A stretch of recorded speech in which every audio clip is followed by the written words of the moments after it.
So welcome everyone. Thank you for joining us for today's webinar, EPA RMP rule changes and the effects on the industry, presented by Hassan, Dwayne Raymayer, Charlie Pasella, and Jeff Dancy. BakerRisk has decades of experience completing incident investigations, loss prevention studies, testing and research, and risk management services. During this webinar, BakerRisk's presenters will discuss RMP changes and offer guidance about compliance audits, emergency response, information availability, safe technology, incident investigation, natural hazards, and power loss. Now for today's webinar, I want to go over a few housekeeping items. First, we have posted links in the chat to content related to our webinar subject, and we invite you to explore BakerRisk's published papers, previous webinars, and our BakerRisk Training Center courses. Next, we want to respond to your questions following this webinar. So we ask that you type any questions into the Q&A box in the Zoom control panel, and our panelists will respond to those questions. And finally, at the close of our webinar today, please provide feedback by responding to our survey. And now for the webinar. BakerRisk's presenters have a combined 200+ years of experience of process industry plant experience and additional years working with clients on related process risk management activities, such as facility siting, insurance risk, fire protection, area classification, and much more. It is this combination of expertise that makes us uniquely qualified to address the EPA RMP rule changes with you today. So without further ado, I'm going to turn the time over to our moderator, Hassan. Thank you, Naomi. Thank you, everyone, for joining. Good morning, good evening, good afternoon, wherever you are. So I'm going to move on to the next slide here, give you a little bit of background on the RMP from EPA is on March 1st, 2024, EPA issued a memorandum indicating that RMP rule amendments. And once the rules is published in Federal Register, that was in May 2024, all change needs to be done within 3 years. And approximately 11,740 RMP regulated facilities across the US will be affected by this rule change. You can see the detail of the rule change in the reference link. Some of the deadlines that I have mentioned in these slides is by March 15, 2027, facilities need to implement the revised emergency response field exercise. By May 10, 2027, facility needs to implement the third-party audit provisions, need to implement the incident investigation and root cause analysis. They need to evaluate and analyze safe technology and alternatives for NAICS code 324 and 325. They also need to do employee participation, emergency response, availability of information, and they need to conduct an emergency response field exercise within the specific deadline. By May 10, 2028, all included additional specific information in the RMP as applicable needs to be applied within the facility's infrastructure. Moving to the next slide is one of the opportunity is that in compliance with the updated RMP, facility should proactively identify which new provisions are applicable to them. So in terms of identification of applicable provisions, alignment with compliance timeline, facilitating evaluations, planning and implementation, and comprehensive support. So BakerRisk is very passionate about helping industries make the right decisions by supporting their RMP journey. And then we have experience to identify our applicable provisions. We can align with the compliance timeline to help facilities implement their targeted milestones. We can obviously do facilitating evaluations to conduct detailed studies for EPA and OSHA sightings. And in terms of planning and implementations, we can offer guidance and support if needed. And eventually, we are very passionate about helping the facilities going through their RMP journeys. And then we are looking forward to support a smooth transitions and minimize operating disruption by supporting the facilities. I'm going to move to the next slide here. So in terms of what led to the RMP rule changes, I have some chronological here from 1990s all the way to 2024, and you can see like many other rule changes, EPA has been working for at least 2015 to make or amend the changes, as we can see. And some of the historical incident, for example, the West Fertilizer Company explosion highlighted significant gaps in the chemical safety that drove the re-evolution of RMP rules to prevent similar incident in the future. And right now, 2024 is ongoing. The implementation of the new amendments continues as a part of EPA's effort to ensure compliance with updated safety standards. Like many other rule changes, some of the RMP rule change could be influenced by U.S. administration changes. For example, like as early as next year, 2025, it could also change or lead toward a different direction depending on the administration in the United States.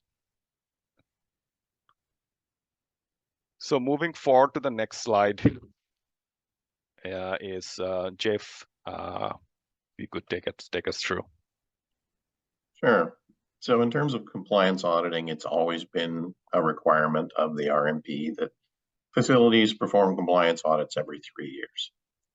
The additional requirement that's being added with the updated rule is that they are now requiring third-party audits for facilities that have had reportable accidental releases or who've had an implementing agency require a third-party audit.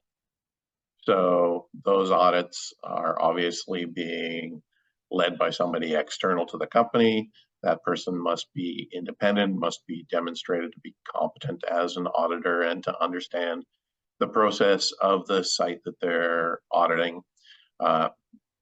A company does have the option of hiring just a single third-party lead auditor and then supporting that auditor with personnel from within their company who are qualified to participate in the audit, or they can hire a third party to come in and basically run the whole show, supply the lead auditor and any required support auditors in order to meet the manpower requirements for the scope. Part of this requirement in terms of the third-party audit, where it's being required, they've added the reporting requirement that anytime there's a third-party audit, those reports have to be submitted to the owner-operator's board of directors, and then also the findings, follow-ups, and activities that have been identified by the facility that's being audited also need to report out to the board of directors or equivalent position within the company. Next slide.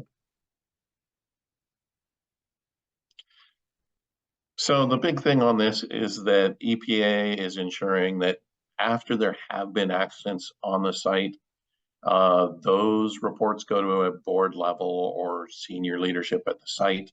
This is providing a legal burden on company directors so that where they have been audited externally and had previous accidents, the directorship of the company is aware not only of the results of the audit, but of the site's plans to address any findings identified during the audit.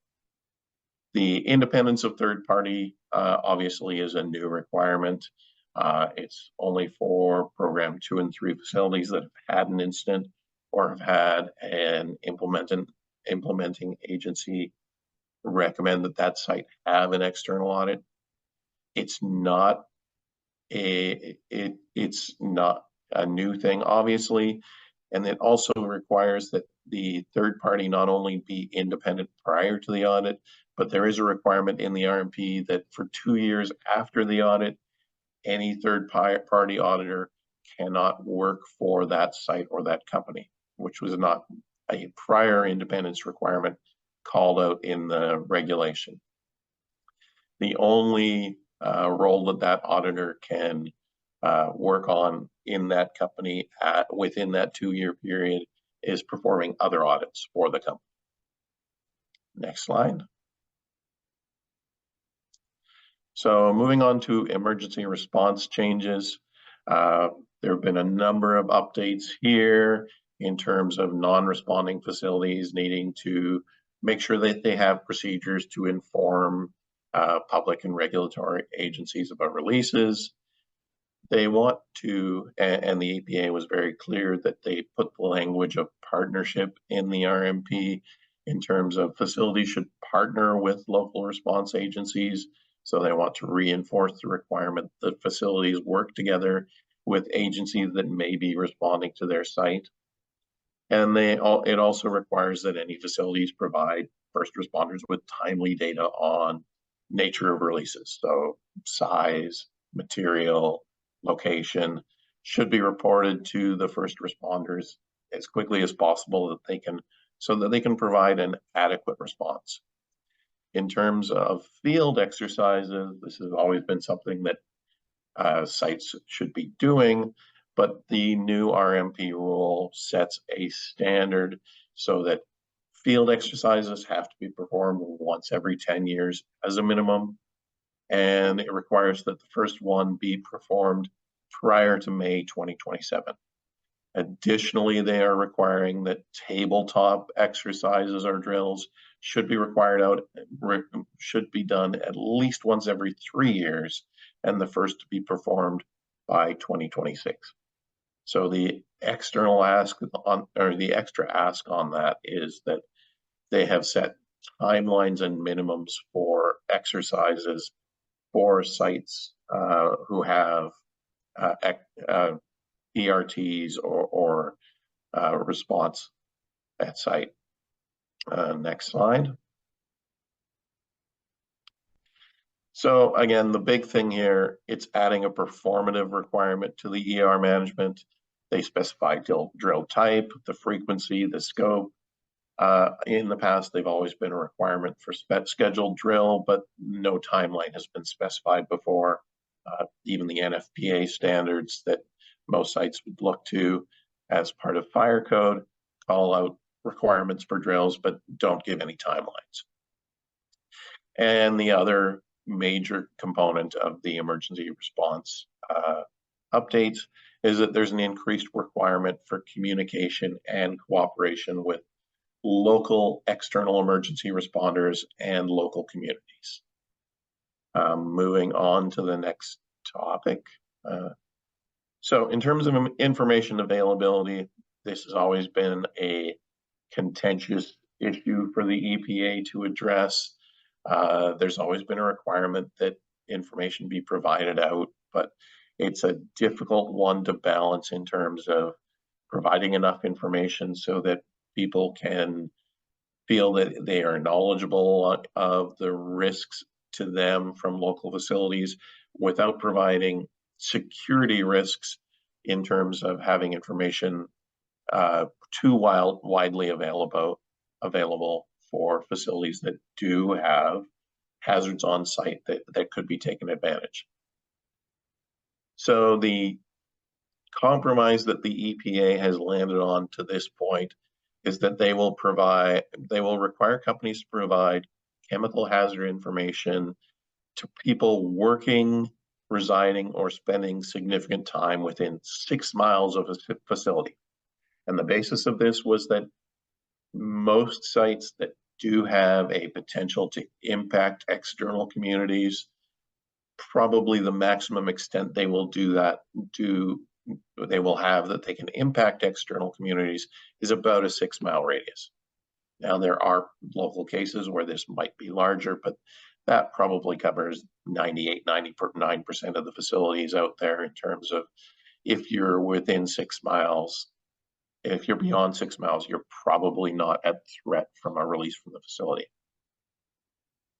They have specified that any facility that is requested information from someone who meets these qualifications has to provide chemical information such as safety data sheets, accident histories, and emergency response info, including scheduled exercises. There's also a requirement the facilities verify that the requester meets the 6 mile requirement. So the facility has to document that they got a request. They have to document how the requester approved to the facility or company that they were within 6 miles for work, residence, or spending significant time. Next slide. So obviously the EPA wants public who are at risk to have information on the risks that they are exposed to from a site, but they don't want that information to be spread outside of the immediate threat zone due to potential security risks for the company. There's some issues in terms of compliance risks for companies in terms of verifying residence and work status. The EPA could come down on a company both for refusing to provide information to someone who actually meets the qualifications, or for providing information to someone who does not meet those qualifications. And of course, as that information is released, there is also the risk that that could be spread by the person receiving it to a larger audience. Next slide. So moving on to safer technology alternative assessments. The RMP Program 3 refineries and chemical plants will now be, as part of the new RMP rule, required to conduct safer technology and alternative assessments as part of their normal PHA cycle. They have to hold a practicability assessment for safer technologies if they meet any of the following conditions. So if you have 2 qualifying sites within a mile of each other, if they have HF alkylation processes, or if they've had a reportable incident since the last PHA was done. Any facility required to conduct this type of assessment must implement a new passive mitigation or equivalent active mitigation, at least one for every 5-year PHA cycle. Now that could be putting in some passive mitigation such as dikes, it could be changing a chemical type, it could be any number of small or large changes. It's not defined what type of action exactly must be taken. It just states that an action must be taken that's either a passive mitigation or something that's an active equivalent. Next slide. So in terms of HF alkylation, there's 3 different technologies listed there. Only sulfuric acid alkylation has actually been proven to be commercially effective. The other 2 are undergoing lab trials or limited commercial trials. They aren't really proven technologies yet, but they are something that could be looked at in the future. But at the same time, if you go to sulfuric acid alkylation, the facility has to weigh the risks associated with removing HF as opposed to the risks associated with the new technology. So sulfuric acid alkylation will really lead to increased transportation of hazardous goods. It can lead to the potential for SOx releases, which could have a much wider radius than the HF. So when they're looking at this sort of safer technology assessment, a facility really has to do a deep dive to prove that the new technology they're using is not introducing a higher level of risk than the one they're removing. And that includes looking at the entire life cycle of the chemical in terms of, how much is being transported to site, how far is it being transported. All of those risks are relevant for a site that has to do this type of assessment. And in terms of other passive measures that could be used, I mean, obviously pressure vessel design, you can design a vessel to be a higher design pressure than your maximum system pressure, which eliminates the needs for PSVs and flaring systems and that sort of thing. You can put in dikes, you can put in blast walls. There's a number of different passive measures that could be taken, but each site is going to have to look at those as they go through their PHA cycle if they fall under this requirement, and start adapting or adopting one of these at a minimum in each cycle. Okay, I think that's it for me, so I will pass this on.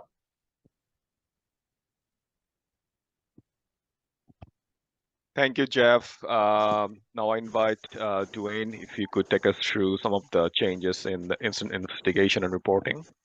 Sure. Good morning, everybody. So just as a reminder, it's section 68.81 from the original RMP rule required facility owners and operators to investigate any incident that has resulted in or could have reasonably resulted in a catastrophic release. And that section also detailed when an investigation should be initiated, who should be on the team, and what should be included in the investigation report.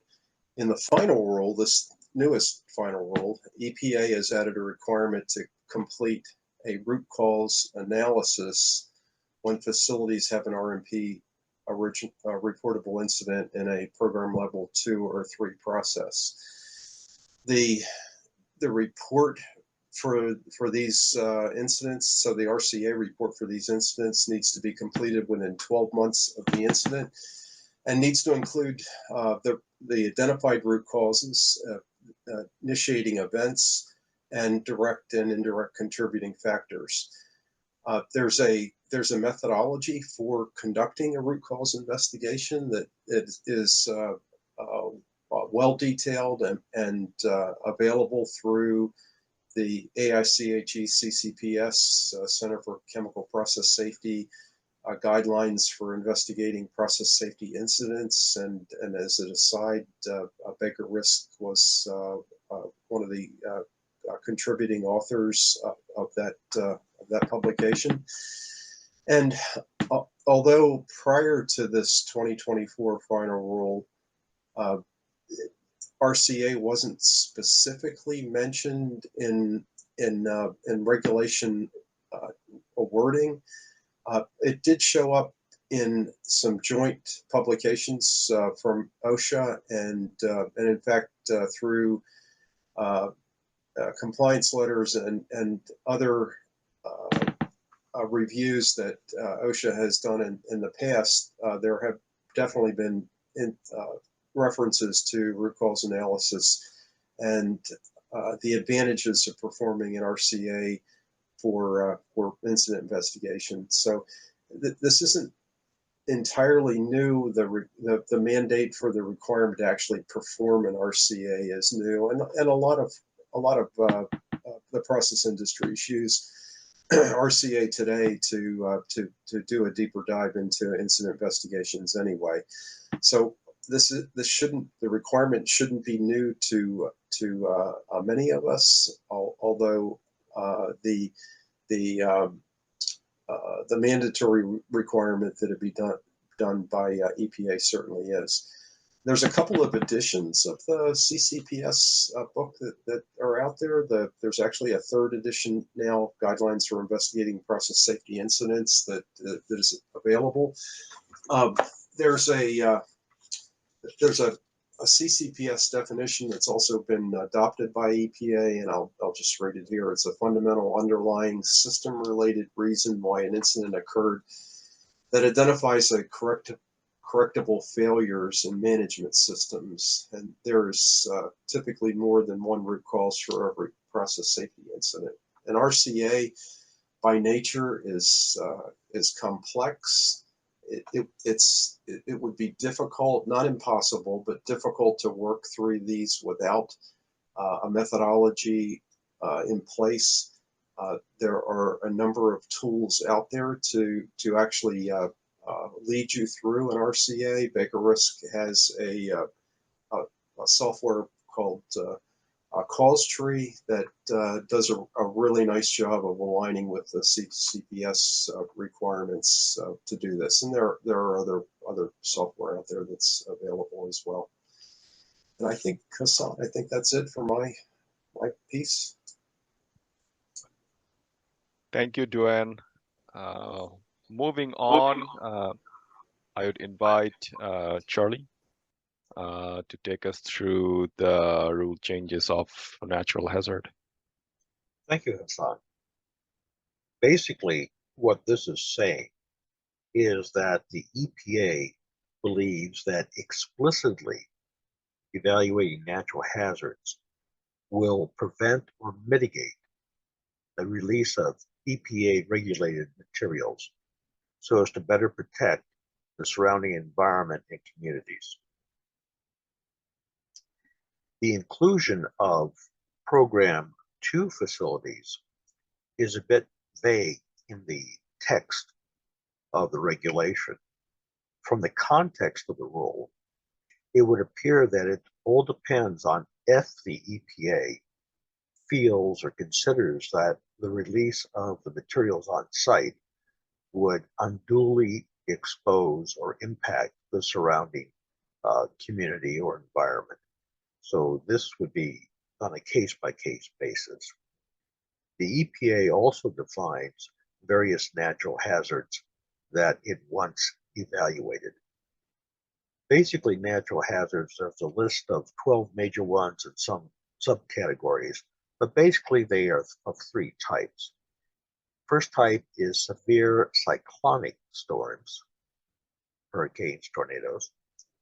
Second type is severe convective storms. These are your winter storms, your thunderstorms, your lightning storms, hail, nor'easters, things of that nature. And the third type are geotechnical events, your earthquakes and volcanoes. Not many facilities are built on volcanoes, so we usually can rule those out. Next, please. Once again, implicit in the regulation, there has to be natural hazard screening. Now, you may ask, was this not covered in the 1996 PHA requirement? Basically, the answer is not really. Natural hazards were not either specifically identified or covered in depth in the previous one or regulation. And this is explicitly requiring that they be considered. A good guidance document is from the CCPS monograph, Assessment of and Planning for Natural Hazards. And there are a number of other publications by AICHE, as well as various insurance carriers such as FM Global that give some guidance in this.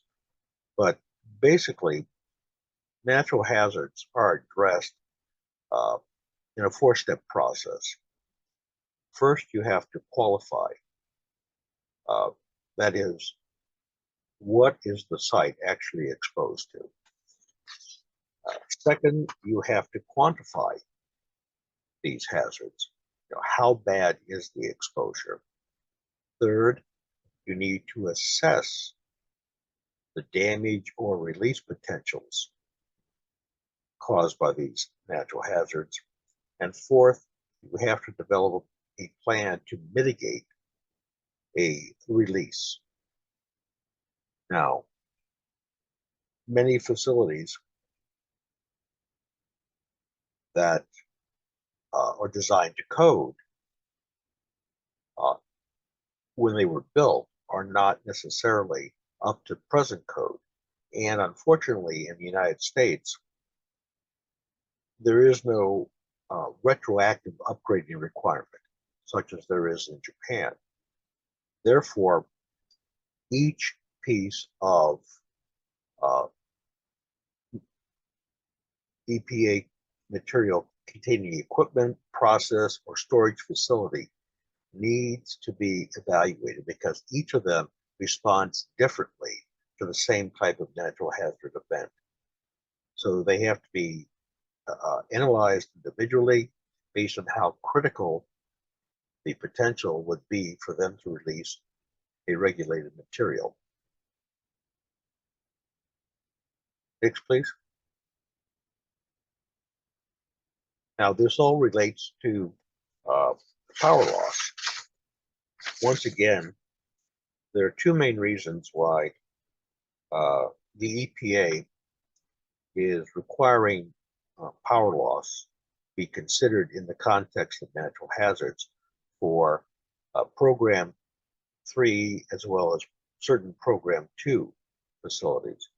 The first is that the EPA believes, based on industry history, that the loss of power could cause the uncontrolled release of hazardous materials. Second, the EPA requires now that there be standby or backup power for air pollution control or monitoring equipment associated with prevention and detection of accidental releases from RMP regulated processes during and following a natural hazard event. Now, the RMP regulated process is not currently required to have standby or emergency power to run the entire regulated process.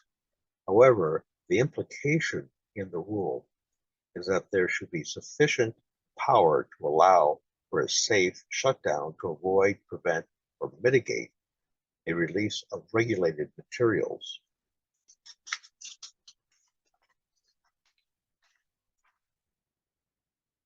Now,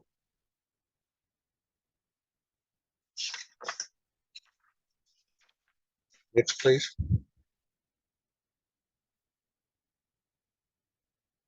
Basically, what the new regulation is stating here is that industry history has shown that the loss of power has a significant impact on containment of hazardous materials. And the one that stands out most recently is the Arkema chemical organic peroxide fire of 2018 during Hurricane Harvey. Flooding kept the backup generators from being refueled, which led to a loss of cooling, which resulted in a fire and major toxic release. That is why, pardon me, the EPA has zeroed in on protecting these facilities with backup power, reliable backup power, and that the facilities perform an analysis to determine the susceptibility from potential extreme natural hazard events to their power systems. So when conducting analysis of process hazards, companies need to evaluate the potential risk of extreme weather events and the adequacy of the safeguards to comply with the mandatory requirement. When evaluating and mitigating the risk from extreme weather events, facilities should strive to apply a sufficiently conservative risk management approach, and that is what is going beyond code, what is going beyond the design standards. For example, if flooding is the risk, facilities must ensure that critical safeguards and equipment are not susceptible to failure from a common cause, and that independent layers of protection are available in the event of high water levels. And once again, there are some suitable documents from both FEMA and the Center for Chemical Process Safety on addressing these.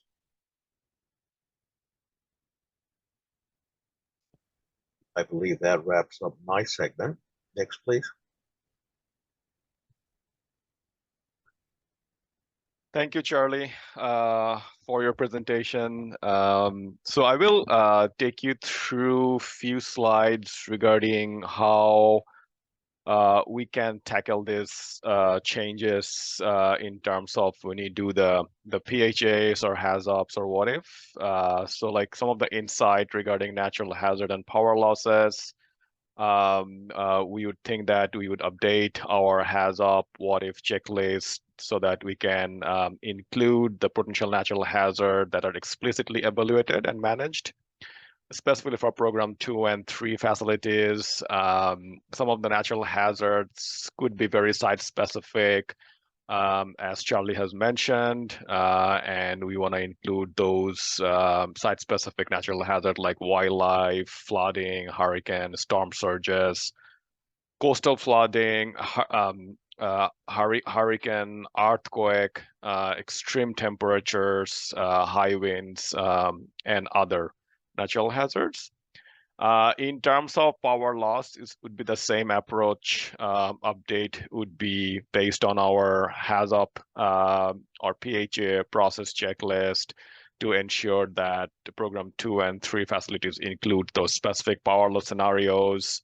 And then we would look into loss of specific equipment due to power loss, including when you lose your control equipment, control systems, your safety control systems, monitoring equipment, etc. A note regarding this specific insight is the EPA is not suggesting operators to implement emergency power systems for entire facilities process. Rather, it would suggesting to have emergency power for pollution control equipment or monitoring equipment, which are associated with preventing and detecting of accident release to have standby and having backup power. In terms of stationary source siting, we would suggest to update our siting checklist to ensure that the explicit programs are addressed in program 2 and 3 facilities. We want to ensure that the PHA address the hazard of the fence receptors, people, community, environment, or if there are any other plant or site adjacent to that facilities. And then if there are any facilities which are close proximate, that could also be addressed during a PHA checklist review. And we would like to also include the potential for knockoff effect or domino effect during that stationary source siting. One note here is that BakerRisk always suggests it's the best practice to have facility siting studies and quantitative risk assessment, which typically look into a site-specific hazard as well as like how far a certain consequence would go over the fence. Note to this one is not always practicable due to sensitivity of the sharing hazard with other parties. But to where inclusion of industrial labor hazard were not practical, that we want to make sure that the PHA captures those hazards at least through the RMP public information.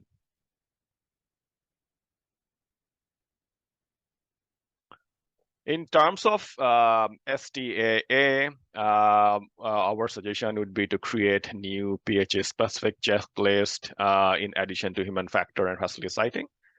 And that would address specifically to inherent safer technology, like maybe a higher pressure rated piping on vessel.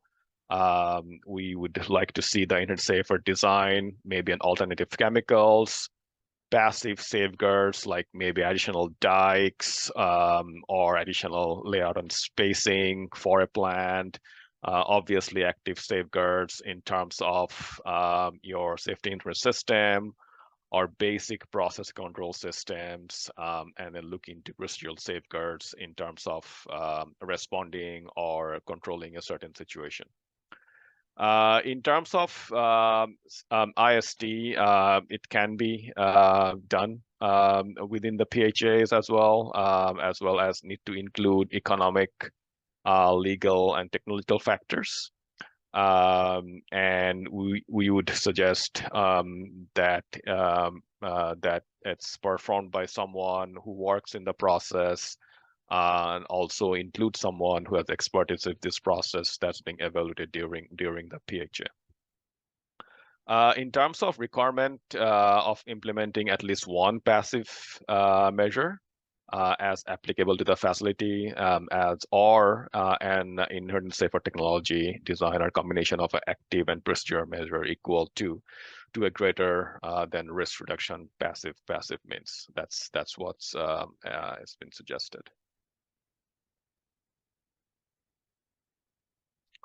Yeah, moving back to Naomi, I believe that's the end of the slide deck. And then Naomi, if you would like to take over.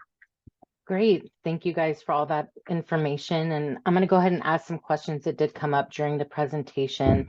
And then just as a reminder to our attendees, if you have not already done so, please be sure to type your questions into the Q&A box in your control panel. So the first question was, what are the key differences between the RMP rule as originally implemented in 1996 and the current version as of 2023?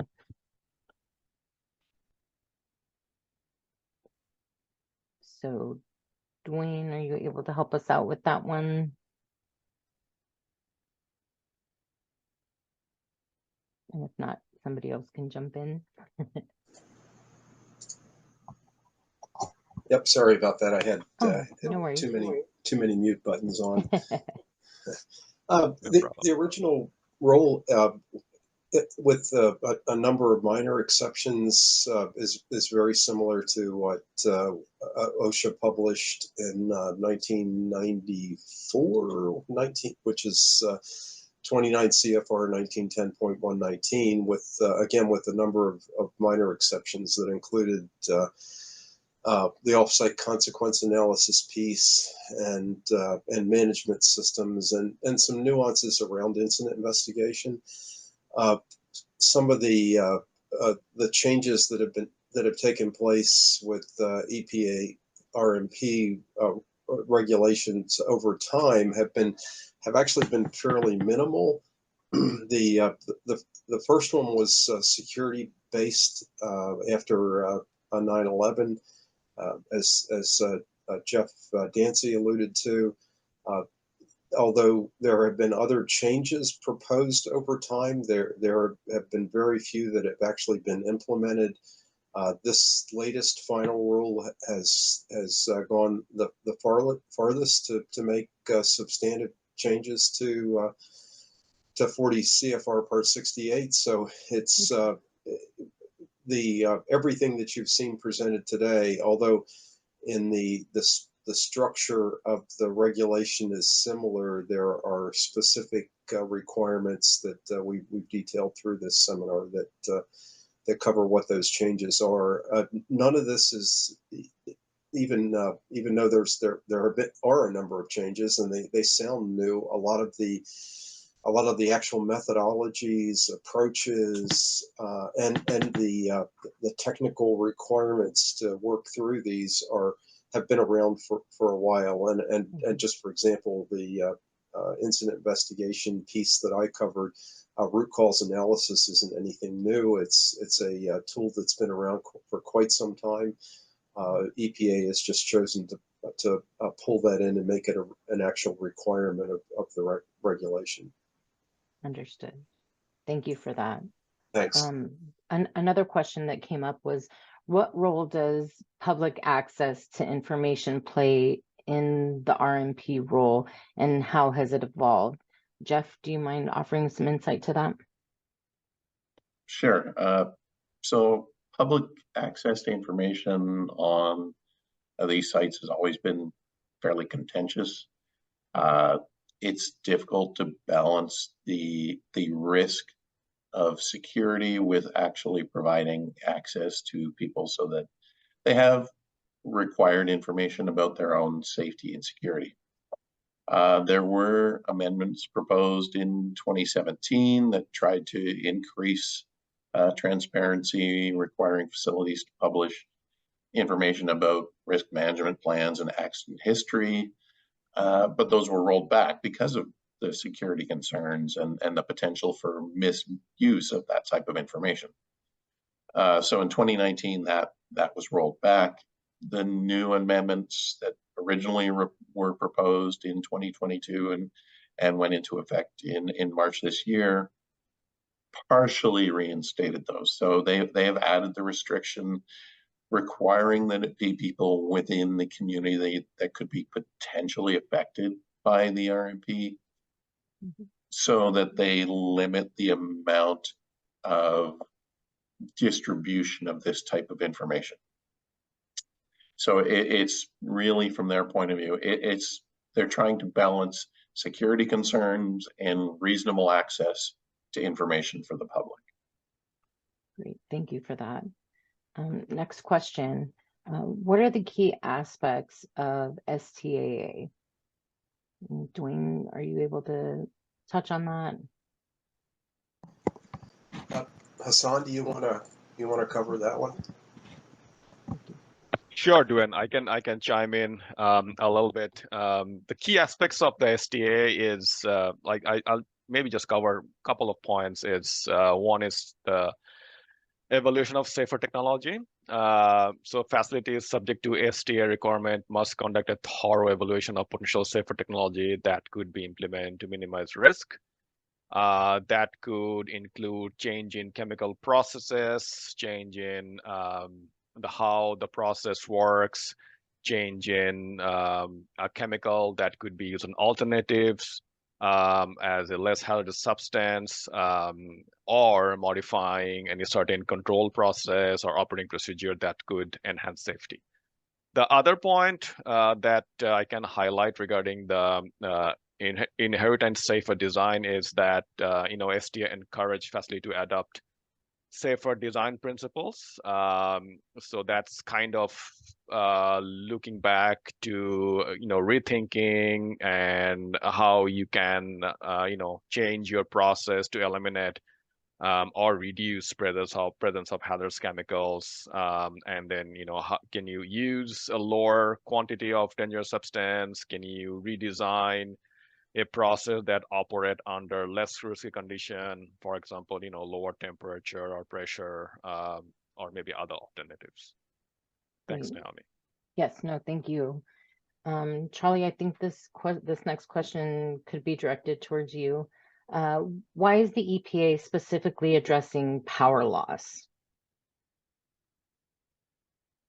Excellent question. There are two main reasons. First, the EPA is requiring standby or backup power for air pollution control or monitoring equipment associated with the prevention and detection of accidental releases of RMP regulated processes during and following a natural hazardous event.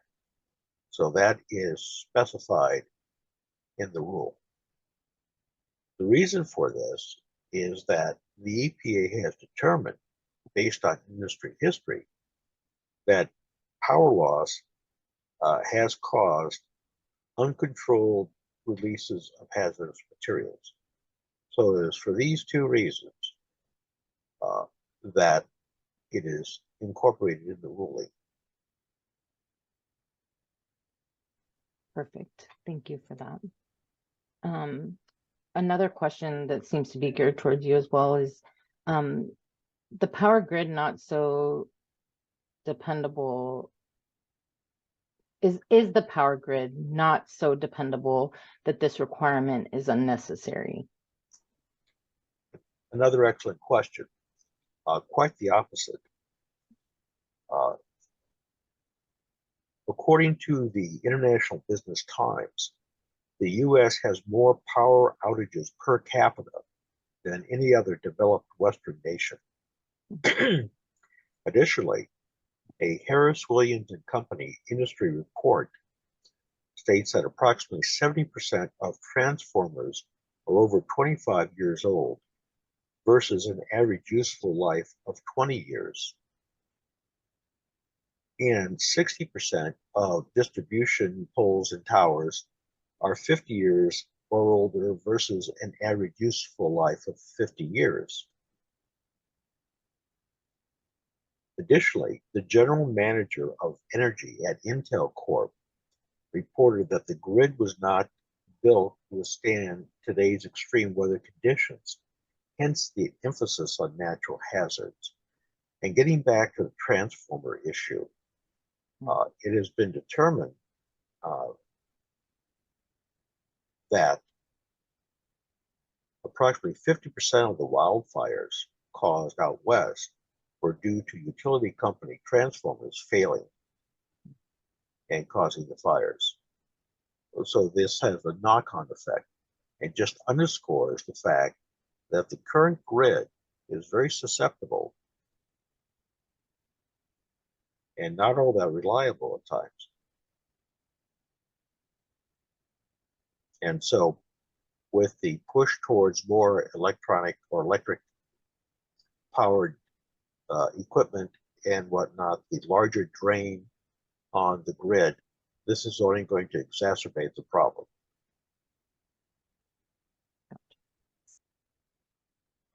Well, it looks like we've only covered a few of the questions that were asked today. And so to our attendees, if you have additional questions, go ahead and type those in the Q&A box, and our panelists will address and answer these questions. So the last one that I have, you know, somebody has here, my facility already has backup power, so nothing more, you know, has to be done, or yes? Can somebody touch base on that? I love this question. It's an excellent one. Backup power, as with any other equipment system, needs to be properly maintained and tested.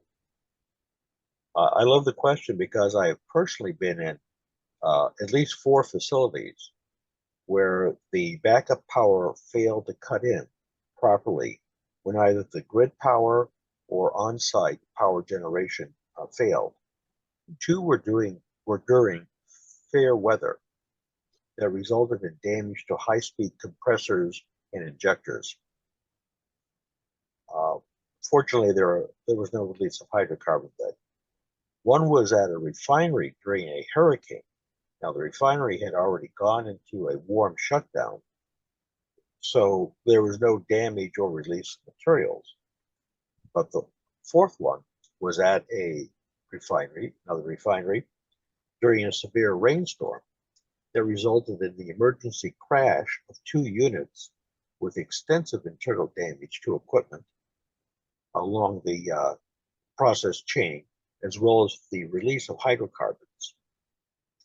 And this, upon examination, turned out to be that the quote-unquote backup systems had failed due to improper maintenance, and they had not had their routine testing as mandated in their own internal requirements.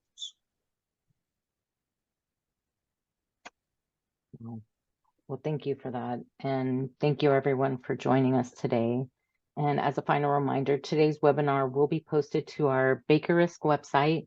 And once the recording and Q&A is available, you receive an email from BakerRisk with the links to this discussion. And then finally, we ask that you complete the survey at the conclusion of this webinar, and more information will come out about our next webinar via our website, LinkedIn, or our newsletter. So be sure that you're subscribed to that. So we look forward to seeing you again soon. And to our panelists today, great job. Thank you for the information. It was very insightful, and we love hearing from our experts. So again, thank you everyone, and enjoy the rest of your day. Thank you, everyone.